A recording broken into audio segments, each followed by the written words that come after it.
Paano ba i-edit ang boses mo gamit lang ang CapCut Video Editor? Ready ka na bang malaman? Let's go!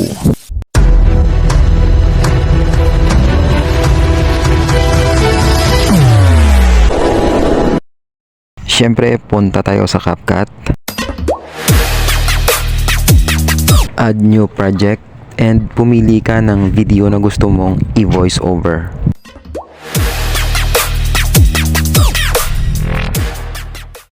Tap mo lang ang first layer at hanapin ang volume. After you tap the volume, gawin mong 0 para ma-mute ang unang video. Tap check and tap mo lang yung arrow sa gilid para bumalik ka. Tap audio and tap record. Then makikita mo yung tap or press and hold to record.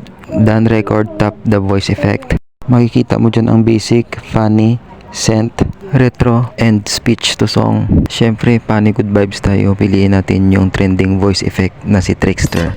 Dati, akala ko mahirap mag-ipon. Ngayon, confirm ko na. Mahirap na. Kung nagustuhan mo ang video ko, don't forget to like, share, and follow for more.